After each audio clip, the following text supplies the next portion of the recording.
जिन्हें तुम लक्ष्मी बोलते हो वो मेरे वक्ष स्थल में है, जिनको तुम पार्वती दुर्गा बोलते हो वो देखो मेरे ही अंदर है, सरस्वती बोलते हो वो भी मेरे अंदर है। ये समस्त जगत का पिता मैं हूँ। क्या हूँ मैं? पिता हूँ, सारा जगत मुझसे है। अहम सर्वस्व प्रभवः मत्तः सर्वत्र प्रवर्तते इति मात्वा भजन्ते माम बुधा भाव समन्वितः। लोग बोलते ना कृष्ण ने कब बोला कि वो भगवान है? पढ़ो तो गीता पहले गीता तो पढ़ो। बोल तो दिया अहम सर्वस्व प्रभव, ये जगत का प्रभु मैं हूं, ये सारा प्रभाव मुझसे ही है। अहम सर्वत्र प्रवर्तते, ये समस्त जीवों के अंदर मैं ही विद्यमान हूं। बोलते ना कण कण में भगवान है, बोलता मैं ही विद्यमान हूं। बोला कैसे विद्यमान हो? आप तो मेरे सामने खड़े हो। बोला मूर्ख, जब सूर्य वहां पे चमक रहा है लेकिन यहाँ तो विद्यमान है ना। बताओ यहाँ पर सूर्य है कि नहीं अभी? लेकिन क्या सूर्य ग्रह यहाँ पर है? नहीं, सूर्य ग्रह तो अपने स्थान पर खड़ा है, लेकिन फिर भी हर जगह सूर्य है। ठीक उसी प्रकार मैं हर जगह हूं, मैं ही भगवान हूं। मेरी भक्ति करो। क्या करो? मेरी भक्ति। आप सबको कृष्ण की बात माननी ही पड़ेगी और कोई उपाय नहीं है। इसलिए कृष्ण कहते हैं मद भक्ता, मेरी भक्ति करो। अगर नहीं कर सकते मत त्याजी, मेरी पूजा करो। बोला हमारे पास में टाइम नहीं है जी पूजा करने का। माम नमस्कुरु, बस मुझे आकर प्रणाम ही कर दो, इतना तो कर सकता है। अरे मुझे प्रणाम तो कर ही सकते हो। प्रणाम कर सकते हैं कि नहीं कर सकते हम लोग? केवल प्रणाम ही कर दो। अर्जुन अगर इतना भी कर दिया, मम एष्यसि, अंत में तो मुझे ही प्राप्त होगा। जो जिसका भजन करता है अंत में उसी को ही प्राप्त हो जाएगा। अगर तुम अपने बच्चों का, माता पिता का, संसार की चीजों का भजन करते रहोगे तो अंत में संसार में ही फंसे रह जाओगे। अगर देवी देवताओं का भजन करोगे तो ज्यादा से ज्यादा देवी देवताओं के लोक में चले जाओगे, स्वर्ग आदि। भूतों का भजन करोगे तो भूत लोक में चले जाओगे, भूत बन जाओगे। भगवान गीता में स्वयं कह रहे जो जिसका भजन करता है वो उसी को प्राप्त होता है। पितरों का भजन करोगे तो पितृ लोग जाओगे, नागों का भजन करोगे तो नाग लोग जाओगे, लेकिन अगर मेरा भजन करोगे तो मेरे ही धाम में चले आओगे। अब आपको सोचना है कि आपको कहाँ जाना है, हम नहीं बताएंगे, हमने आपको उपाय बता दिया बस। लेकिन भगवान का धाम कैसा है ये भी तो सोच लो। भगवान का धाम ऐसा है, तद न भासयति सूर्यो शशांक न पावक यद् गत्वा न निवर्तन्ते तद् धामं परमं मम। मेरा धाम बड़ा सुंदर है, वहां कोई शोक नहीं है, वहां कोई मरता नहीं है, वहां कोई बूढ़ा नहीं होता, वहां कोई चलता नहीं है, वहां सब नाचते हैं, वहां कोई बोलता नहीं है, वहां सब गाते हैं, वहां किसी भी प्रकार का दुख कष्ट नहीं, आनंद ही आनंद है। चिंतामणि प्रकर्षन्मशुकल्प वृक्ष लक्षावतेषु सुरभिरभिपालयन्तं लक्ष्मी सहस्रशत संभ्रम सेव्यमानं गोविंदमादि पुरुषं तमहं भजामि। सहस्त्र लक्ष्मी, लक्ष्मी की हम पूजा करते हैं ना दिवाली वाले दिन। भगवान कह रहे हैं सहस्त्र लक्ष्मी वहां पर संभ्रम रूप में झाड़ू लगाती है कि कहीं हमें नौकरी से ना निकाल दे। संभ्रम सेव्यमानम, ऐसा भगवान का धाम है। इसलिए तो बोलते हैं वृंदावन चलो, वृंदावन चलो, वृंदावन मन चल वृंदावन धाम, रटेंगे राधे राधे नाम। इसलिए भैया वृंदावन की इतनी महिमा है। ये लोग दुनिया में जो वृंदावन धाम में जाके भजन कर रहे हैं वो पागल नहीं है, बड़े ज्ञानी हैं। और बताया ना प्रेम से आज भी दर्शन होता है। आज भी साधु संत वृंदावन में बैठ बैठ करके भगवान की समस्त लीलाओं का दर्शन करते हैं। समस्त हमारे गुरु जी के गुरु जी, ये हमारे गुरुदेव हैं। देखिए हमारे गुरु जी हैं, प्रणाम कीजिए। हमारे गुरु जी के गुरु जी वृंदावन में रहकर भजन करते, जमुना किनारे, देश विदेश में पूरा प्रचार किया। कभी किसी को बताया नहीं कि हम क्या चीज देख रहे हैं, हम क्या चीज का आस्वादन कर रहे हैं। साधु अपने आप को छुपाता नहीं है, छुपाता है। साधु क्या करते हैं? अपने आप को छुपाता है, छपाता नहीं है कि अरे हम आओ उधार कर लो हमसे। नहीं, किसी की जेब में 1 करोड़ रुपया हो गया ना तो एकदम चुपचाप बैठेगा, ऐसे एकदम शांत, कि कहीं किसी को पता ना लग जाए कि 1 करोड़ रुपए लेके बैठा, डाका पड़ जाए। और किसी के पास कुछ नहीं है तो जोर जोर से उछल उछल के नाचेगा, क्या चिंता है, क्या गिरेगा, कुछ है ही नहीं। सही बात है ना। ठीक उसी प्रकार जिसके हृदय में भगवान है, जो भगवान की अनुभूति करता है, वो बैठ बैठ करके आनंद लेता, दुनिया को बताता घूमता नहीं है, बताएगा नहीं। ठीक उसी प्रकार हमारे बड़े गुरु जी, किसी को कुछ कानों कान पता नहीं कि क्या देख रहे क्या बोल रहे, इतने शिष्य हैं लेकिन कभी किसी को बताया नहीं। लेकिन भगवान अपने भक्तों की महिमा का खुद ही प्रचार करते हैं। क्या करते हैं? खुद ही भगवान अपने भक्तों की महिमा को बढ़ा देते हैं। सेवा कुंज का पुजारी एक दिन हमारे मंदिर में आया, आकर के बोला कि हमें नारायण महाराज जी से मिलना है। महाराज जी के सेवक थे, उन्होंने बोला वो अभी विश्राम कर रहे हैं, थोड़ी देर में मिलने को। बोला नहीं, इसी समय मिलना है। बोला क्यों मिलना है? बोला कोई विशेष काम है। बोला वो तो विश्राम कर रहे हैं। बोला विश्राम कर रहे हैं तो हम भी ब्रजवासी हैं, हम भी चले। बोला रुको हम एक बार पूछते हैं। गुरु जी को बताया, गुरु जी बोले क्या हुआ? बोला कोई ब्रजवासी पुजारी सेवा कुंज का आया है, आपसे मिलना चाहता है। बोला बुला लीजिए। अंदर बुला लिया, बैठाया। बोला बताइए जी क्या बात है? तब उन्होंने कहा महाराज, रोते रोते बोला महाराज रात में राधा रानी स्वप्न में आई। कौन आई स्वप्न में? रात में राधा रानी स्वप्न में आई। बोले बेटा ये जो नारायण महाराज है ना, ये मेरी प्रिय सखी है। कौन है? मेरी प्रिय सखी है। ये जो चबाया हुआ पान है, लड्डू है, ये जो प्रसाद है, वो जो माला है, जाओ जा करके उन्हें देगा। इसीलिए वो देने के लिए आए थे। उन्होंने महाराज जी को सब कुछ दिया। हमारे सब गुरु जी उस समय वहां पर मौजूद थे। वो सब देख करके बोला जब वो जिस समय प्रसाद दे रहे थे ना, उस समय गुरु जी पूरे लाल हो गए भाव में।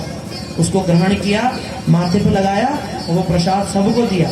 सोचो राधा रानी स्वयं कह रही है कि ये मेरे प्रिय भक्त। और हमारे गुरु जी ने जो दिव्य ग्रंथ लिखे हैं, आप सोच नहीं सकते क्या अद्भुत बातें लिखी हैं। वही गुरु जी इस बात को बता रहे हैं कि ये जो श्लोक है मन मना भव मद भक्ता, इसका क्या अर्थ है? वो कह रहे हैं कृष्ण को अपना मन दे दो, पर कैसे? जैसे गोपियों ने दे दिया। गोपियों ने कैसे मन को दिया? ब्रज में कैसे मन को दे देते हैं? ध्यान से सुनो। एक समय ब्रज में एक नई नवेली दुल्हन है, नई नवेली एकदम अभी अभी ब्याह हुआ आ गई। अब कृष्ण का जो धाम ब्रज में अगर कोई स्त्री ब्याह होकर के आई है तो वो साधारण नहीं। मैंने पहले बता दिया, ब्रज में जितनी गोपियां हैं सब पूर्व जन्म के बड़े बड़े भक्त हैं, सब साधन करके आए हुए हैं या फिर नित्य परिकर है, भगवान के धाम में आए सेवा करने के लिए। और वो नई नई दुल्हन आ गई। आ करके सास ननद तो सब घर में रहते हैं, जैसे आप लोग के सब रहते हैं उसी प्रकार से। अब कृष्ण जो है वो रोज सवेरे गोचारण करने जाते हैं। रोज सवेरे कृष्ण गैया चराने जाते हैं। बोलते हैं ना वो तो गैया चराने वाले, वो तो बंसी बजाने वाले। कृष्ण गैया चराने जाते। जब कृष्ण गैया चराने जाते हैं ना, तो सारा जैसे इस रोड से निकलेंगे, सारा गांव आ करके अपने आंगन से छीकों से झाँक झाँक करके कृष्ण को देखता है। इतने सुंदर कृष्ण है, इतना सुंदर कृष्ण का रूप और उनका हंसना बोलना, उनका कलर, बांसुरी इतनी प्यारी है कृष्ण की। तो सभी लोग जाकर के देखने लगे। और वो नई नई दुल्हन आई थी, वो भी जाकर बोला मैं भी देखूंगी। सास बोली रहने दे मत जा। ननद भी बोली तू नहीं जाएगी। वो बोले वारी बुढ़िया, खुद तो जा रही है और मुझे रोक दिया। बोला बेटी ये काला सांप है। कौन है ये? काला सांप, जिसको डस लेगा ना फिर वो दोबारा होश में नहीं आता, इसलिए काले सांप को देखने मत जा। लेकिन बहू का कहाँ मन मानने वाला था। अगर किसी को बोल दो अरे वो वहां मत जाना, उधर कुछ है, उधर मत देखना, तो सारे लोग जानबूझ करके उधर देखेंगे क्या है क्या है। ये ऐसे ह्यूमन बिहेवियर है, ऐसा सामान्य आदमी का ऐसा नेचर है। उसको बोला कृष्ण का दर्शन मत करना, लेकिन जैसे ही बोला मत करना, वो तो जानबूझ करके छुप करके और देखने लगी खिड़की से। कृष्ण गोचारण करने जाने लगे। गोचारण करने जाते जाते कृष्ण ने देखा ओ तो ब्रज में कोई नई गोपी आ गई है। कौन आ गई है? ब्रज में कोई नई गोपी आ गई है। कृष्ण ने बछड़े की पूंछ ऐसी घुमाई और ऐसा मारा उसकी पीठ पे कि सीधा बछड़ा उसी के घर में घुस गया। सीधा बछड़ा उसी के घर में घुस गया। उसके घर में घुस गया। कृष्ण पीछे पीछे चले गए। पीछे पीछे जाकर के वो गोपी तो बस देखती की देखती रह गई। क्या रह गई? कृष्ण ने थोड़ा सा बंसरी उसके थोड़ी पे लगाई, बोला गोपी क्या हुआ, और कृष्ण चले गए। बस इतना सा ही हुआ। कृष्ण चले गए गोचारण। कृष्ण का रूप, कृष्ण की मधुर वाणी, उनका हास्य देख करके वो गोपी अपना मन हार ली। अब बस जो भी करती ध्यान कहीं और है। उसको बोला बहू इधर आ, जरा थोड़ा सा जरा ये धान कूट दे। तो वो धान कूटने का पानी भर के उसमें कूटने लगी। सास बोली देखा, बोला था ना इसको मत देख कर उस काले सांप को, देखा ही, अब देख इसका भी क्या हाल हो गया, डस लिया ना उसने तुझे। ननद भी यही बोल रही, कोई भी काम बोलते हैं तो मन ही नहीं लगता उसका। चूल्हे पे बिठाते हैं तो चूल्हा जलाती है, रोटी कर कर कहीं और रख रही है, चूल्हे पे कुछ और रख रही है। उन सब सास बोलती, बोला लगता बहू को ना थोड़ा बाहर भेजना पड़ेगा, बाहर जाएगी सबसे मिलेगी तब इसका मन वापस आएगा, क्योंकि मन तो इसका गया। उन्होंने बोला एक काम कर, जा कुएं से पानी भर ला। क्या कर, कुएं से पानी भर ला। 3-4 मटके सिर पर रख दिए और हाथ में दे दी रस्सी और एक दे दिया ननद ने अपना बच्चा। क्या दे दिया, एक अपना बेटा दे दिया गोदी का। बोला इसको ले जाए गोदी में संभालेगी तो ध्यान लगा रहेगा। और वो तो पानी भरने गई गोपी, अब उसका तो कहीं ध्यान है ही नहीं। मटके में रस्सी बांधने की बजाय जो ननद का बेटा था उसके गले में रस्सी बांधी और कुएं में डालने लगी। सारी गोपियां, वहां और भी औरतें थी, वो देखने लगी, अरे बाप रे क्या कर रही है, इसको रोका, हाथ पकड़ा, बोले अरे बहू क्या कर रही है, मारेगी बच्चे को। सब बोले इसको क्या हो गया, सब बोले भूत लग गया, भूत लग गया। बहू को क्या लग गया, भूत लग गया। तब वहां एक बड़ी गोपी थी जो सब जानती थी, वो बोली इसको भूत नहीं, इसको नंद का पूत लग गया। भूत नहीं, नंद का पूत। नंद का पूत कौन है, कृष्ण कन्हैया लाल की जय। उसको मन लगाना नहीं पड़ा, मन चला गया। इसलिए उद्धव जी जब ब्रज में आए तो गोपियां कहते हैं मन नयो 10 नहीं 10 20 एक था जो गया शाम से। एक ही मन था जो शाम के साथ चला गया, अब हमारा कहीं भी मन नहीं लगता। इसलिए सर्वश्रेष्ठ रूप में जब गोपियों ने जो भगवान की आराधना करी, ऐसा कोई भी जगत में नहीं कर सकता। इसलिए भगवान के समस्त भक्तों में सर्वश्रेष्ठ कौन है, ब्रज गोपियां। कौन है, जोर से बोलो, ब्रज गोपियां। ब्रज में गए, अहम ब्रह्मास्मि ब्रह्म जीव ऐक्य ज्ञान। लोग बोलते ना ब्रह्म में मिलकर एक हो जाएंगे, अरे कहाँ ब्रह्म में मिलकर एक हो जाओगे तुम। उद्धव जैसा ज्ञानी जिसके लिए गुरु नहीं मिला, तो बृहस्पति जो देवताओं के गुरु है उनसे शिक्षा लेकर के आए, वो ब्रज में आकर के और कान पकड़ लिए कि ब्रज गोपियों के सामने में कुछ भी नहीं हो।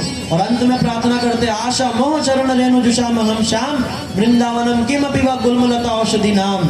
हे राधा रानी, कृपा करके मुझे ब्रज में गुल्म लता औषधि बना दो, घास बना दो, मुझे ब्रज में औषधि बना दो, मुझे ब्रज में गुल्म बना दो। क्यों, जब घास बन जाऊंगा तो आप गोपियां जब चलोगी तो आपके चरण रेणु मेरे शीश पे पड़ जाएगी, मेरा उद्धार हो जाएगा।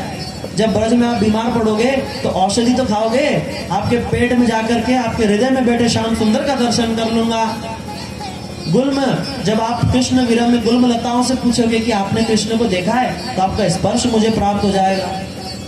इस प्रकार उद्धव जैसे ज्ञानी ब्रज में आकर के भक्ति कर रहे हैं। वो उद्धव जी के पास सारी गोपियां गई हैं, सारी कृष्ण की महर्षियां कथा सुनने के लिए, लेकिन उद्धव जी सामने ही नहीं आ रहे हैं। तब ब्रजनाथ जी, परीक्षित जी, कालिंद जी के कहे अनुसार कहते हैं, जहां भगवान का नाम संकीर्तन होता है वही भगवान होते हैं, वही भगवान के भक्त होते हैं। सभी ने मिलकर के बड़ा सुंदर कीर्तन किया। आप भी एक सुंदर ब्रज का कीर्तन कीजिए। कीर्तन हुआ और उद्धव जी अंत में प्रकट हुए। ठीक है, कीर्तन बड़ा सुंदर कीर्तन हुआ।